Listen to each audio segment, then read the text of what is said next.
Hello students, welcome to our new study points.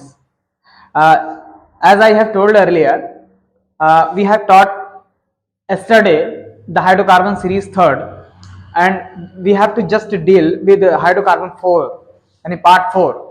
Okay, तो कल हमने ये बताया था आपको कि जो हाइड्रोकार्बन होते हैं उन हाइड्रोकार्बन्स में जो अल्केन्स होते हैं उन अल्केन्स की कुछ प्रॉपर्टीज होती है और वो जो प्रॉपर्टीज होती है उन्हें हम केमिकल प्रॉपर्टीज बोलते हैं. तो केमिकल प्रॉपर्टीज को अल्केन्स जो है वो काफी हद तक शो नहीं करते, लेकिन जो भी शो करते हैं उनमें मैंने आपको बताया था कि सबसे पहली जो रिएक्शन दिखाते हैं उससे बोलते हैं सब्स्टिट्यूशन रिएक्शन.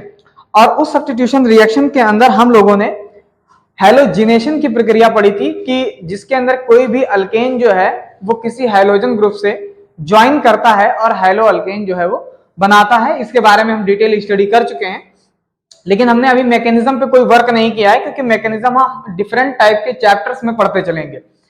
आज हम पढ़ाते हैं आपको सब्स्टिट्यूशन रिएक्शन के अंदर जो हैलोजिनेशन की जो प्रक्रिया है उसके बाद अब आता है नाइट्रेशन. तो आज हम नाइट्रेशन को जो है वो डील करेंगे कि what is nitration.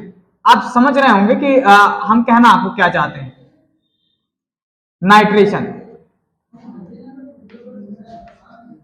Nitration means होता है कि जब हम अल्केन्स पे नाइट्रो ग्रुप का एडिशन करा दें, यानी NO2 का जब हम एडिशन कराएंगे तो उसे हम नाइट्रेशन बोलेंगे. और ये जो NO2 है वो हमको मिलेगा कहां से. ये हमारे पास एक रिएजेंट है और उस रिएजेंट का नाम है HNO3. आप इसको जानते हैं, नाइट्रिक एसिड. इसको क्या बोलेंगे?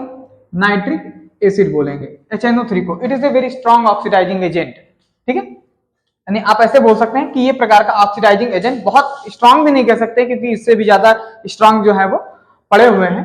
ठीक है, तो मतलब अभी तो आप इतना ध्यान रखिए कि HNO3 जो है वो एक स्ट्रॉन्ग ऑक्सीडाइजिंग एजेंट है. ओके, तो होगा क्या कि इसमें जब हम अल्केन्स को लेंगे और एल्केन्स की जो रिएक्शन है वो हम HNO3 से कराएंगे तो हमको मिलेगा RNO2 and that is nitro alkane, है ना, और हमें H2O जो है वो मिल जाएगा. तो आप देख रहे हैं कि नाइट्रेशन की जो प्रक्रिया है उसके अंदर हमने नाइट्रोजन यानी दैट इज नाइट्रो ग्रुप को जो है वो जोड़ा है और उसको जोड़ने के लिए हमने HNO3 का जो है वो प्रयोग किया है क्योंकि HNO3 ही हमें वो इलेक्ट्रोफाइल दे पाएगा जो हम अल्केन्स पे जाके जोड़ेंगे, है ना. लेकिन एक चीज आप ध्यान रखिएगा कि जो हमारे पास नियो स्ट्रक्चर होता है इसको हम नियो बोलते हैं. नियो का मतलब होता है जिसपे 5 कार्बन हो, चारों तरफ से जो कार्बन है वो अटैच होता है ना. इस पे अगर हम HNO3 की रिएक्शन कराते हैं, क्योंकि मैंने अभी बताया कि ये ऑक्सीडाइजिंग एजेंट है, तो ये करेगा क्या कि इस नियो ग्रुप पे जो है वो कार्बोक्सिलिक एसिड जो है वो बना देगा. ये एक्सेप्शन है ना कि ये कार्बोक्सिलिक एसिड जो है वो बना देगा. तो आप यहां ध्यान रखिए, it becomes carboxylic acid, right? Carboxylic acid. हम यहां पे एक नोट लिख देंगे कि neo structure forms carboxylic acid, form carboxylic acid, है ना, यानी COOH ग्रुप जो है वो बना देगा. ओके, थर्ड जो हमारी प्रक्रिया है उसका नाम है सल्फोनेशन. सल्फोनेशन एक ऐसी प्रक्रिया है जिसके अंदर हम SO3H जो है वो जोड़ते हैं और इसके लिए जो रिएजेंट का हम प्रयोग करते हैं उसका नाम है H2SO4 सल्फ्यूरिक एसिड. ये आप सभी जानते हैं, H2SO4 sulphuric acid that is also called king of chemicals. Chemicals का राजा इसे कहा जाता है. H2SO4 जो है उसका यूज जो है वो किया जाता है. एग्जाम्पल के तौर पे RH हमारे पास है और हमने क्या किया कि SO3H दैट इज H2SO4 मैंने इस तरीके से ऐड किया है ताकि इसको जो है वो निकालना जो है वो आसान हो जाए. ऐसे तो आप देखेंगे यहाँ पे जो बनेगा उसका नाम होगा alkane sulphonic acid. Alkane sulphonic acid plus H2O. Okay, तो ये जो रिएक्शन है वो सल्फोनिक एसिड जो है वो कहलाएगी. अगर हम इसका ईज ऑफ रिप्लेसमेंट देखें, ease of replacement of hydrogen atom, ease of replacement of hydrogen atom अगर हम देखें तो हम ये देखेंगे कि 3 डिग्री जो है अल्केन जो है वो ज्यादा रिप्लेसेबल होगा then 2 degree and then 1 degree. Okay, तो ये ईज ऑफ रिप्लेसमेंट के अंदर जो है वो आता है। तो ये आपको थोड़ी सी बातें जो है वो ध्यान में रखनी पड़ेंगी। ये हमारी दो प्रक्रिया थी जिसमें हमने आपको पढ़ाया, पहला halogenation and second is nitration and third is sulphonation. अब जो हमारी अगली प्रक्रिया है इस सीरीज के अंदर, वो चौथी प्रक्रिया है, इसका नाम है ऑक्सीडेशन। ऑक्सीडेशन आप जानते हैं कि ये आपके केमिस्ट्री के पॉइंट ऑफ व्यू से बहुत इंपॉर्टेंट है, क्योंकि आप कंटिन्यूअस सुनते रहेंगे कि इनका ऑक्सीडेशन हुआ, इनका रिडक्शन हुआ। तो पहले मैं ऑक्सीडेशन की डेफिनेशन बता दूं कि addition of oxygen, addition of oxygen ये नॉर्मल है, and removal of hydrogen, and removal of hydrogen, ये नॉर्मल डेफिनेशन है। और ये आप क्लास 6 में, 7th में, 8th में, जब जहां भी टाइम पड़ेगा आपको यही पढ़ना पड़ेगा। ऑक्सीडेशन को हम कई पार्ट में पढ़ते हैं। ऑक्सीडेशन है क्या? सबसे पहला मैंने आपको बताया कि ऑक्सीजन का एडिशन जो है और रिमूवल जो है हाइड्रोजन का, वो ऑक्सीडेशन कहलाता है। तो इसमें कई सारी प्रक्रियाएं हैं, जिसमें हम पहली प्रक्रिया जो है वो पढ़ेंगे, जिसको बोलते हैं कंप्लीट ऑक्सीडेशन।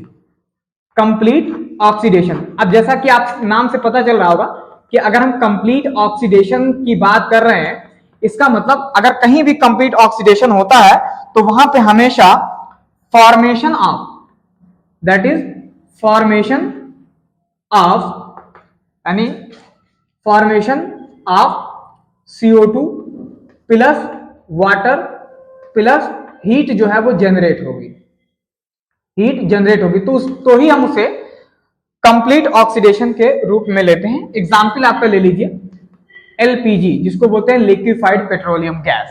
ओके, ये आपके घर में जो है वो यूज किया जाता है। सेकंड जो प्रक्रिया है उसे बोलते हैं इनकम्प्लीट ऑक्सीडेशन।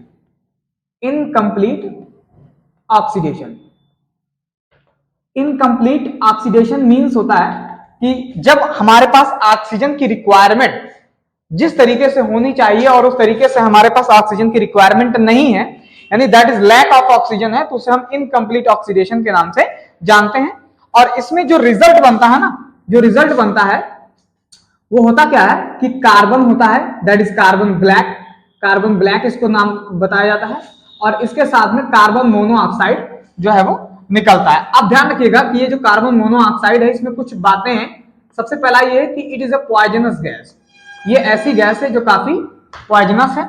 दूसरी चीज, more affinity for haemoglobin, more affinity for haemoglobin, haemoglobin के साथ इसकी जुड़ने की जो क्षमता है वो बहुत ही ज्यादा होती है, ऑक्सीजन की अपेक्षा ज्यादा होती है, इसीलिए ये बॉडी में जल्दी जो है वो सोल्यूबल हो जाती है, घुल जाती है, आरबीसी में ये घुल जाती है। ठीक है, तो ये इनकम्प्लीट ऑक्सीडेशन का केस हुआ। चलिए आगे हम आते हैं। नेक्स्ट जो प्रक्रिया है उसका नाम है catalytic oxidation. Catalytic oxidation, catalytic oxidation क्या है? आप जानते हैं oxidation in the presence of catalyst, है ना? Oxidation, oxidation in the presence of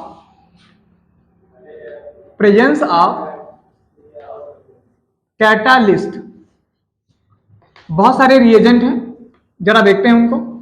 सबसे पहला जो रिएजेंट है, जैसे कॉपर हुआ, मॉलिब्डेनम हुआ और ऑक्सीजन हुआ, इन सब का हम यूज कैटालिस्ट के रूप में करते हैं।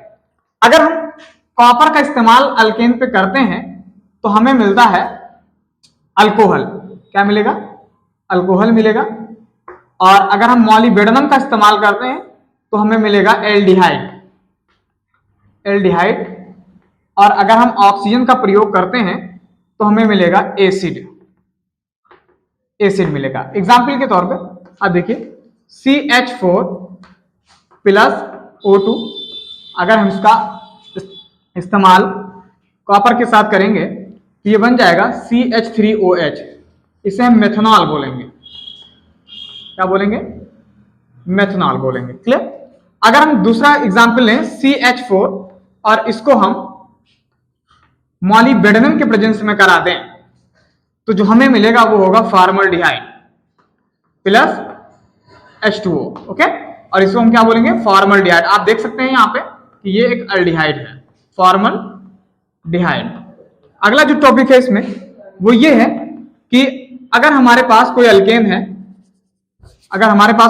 है, CH3 CH2 की पावर n एंड CH3, और इसके अंदर ऑक्सीजन को ऐड करा दिया जाए ऑक्सीजन के प्रेजेंस में, तो ये बन जाएगा CH3 CH2 की पावर n एंड COOH। तो आप देखिए कि यहाँ पे एसिड मिला है, वो भी कार्बोक्सिलिक एसिड जो है वो हमें प्राप्त हुआ। तो ये कैटलिस्ट के प्रेजेंस में जो है होता है ना। तो ये थोड़ा सा ध्यान रखिएगा। आगे एक और प्रक्रिया है कैटालिटिक ऑक्सीडेशन के बाद, यहाँ पे जो मैंने लिखा है कैटालिटिक ऑक्सीडेशन, और एक अगला है उसको बोलते हैं केमिकल ऑक्सीडेशन। Chemical oxidation. और इसके लिए हमारे पास एक रिएजेंट होता है, काफी अच्छा रिएजेंट है, उसका नाम है KMnO4।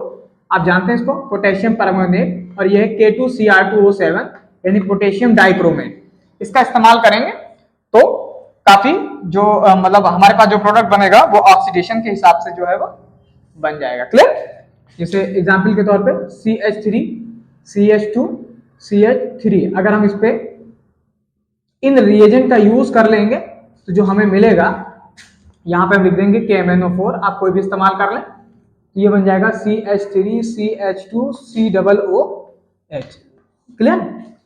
तो ये जो प्रक्रिया मैंने आपको बताई है, ये सारी प्रक्रियाएं अल्केन्स की ही चल रही हैं, और ये अल्केन्स की जो प्रक्रिया है ये आपको अल्केन्स के फीचर के बारे में बताएगा, जो आगे आने वाले जो सब्जेक्ट हैं या जो आगे आने वाले जितने भी लेसन हैं उनमें इनका बहुत ही वर्क है। तो पहले आप फैक्चुअल पे रेडी कीजिए, अपने आप को हाइड्रोकार्बन पे सेट कीजिए। ज्यादा आप समझ जाएंगे तो उसके बाद आपके पास सारे स्पेशल लेसन है, उसके अंदर हम इनकी मैकेनिज्म पढ़ेंगे कि आखिर ये ऐसा क्यों हो रहा है, लेकिन अभी आपको फैक्चुअल जानना जरूरी है। चलिए इसके आगे हम और पढ़ाएंगे। अगर आपको ये लेक्चर पसंद आया है तो इसके लिए लाइक सब्सक्राइब तो मेरा बनता ही है, तो आप जो है वो लाइक सब्सक्राइब कर दीजिए, और मिलते हैं अगले नेक्स्ट क्लास में। Thank you, bye for now.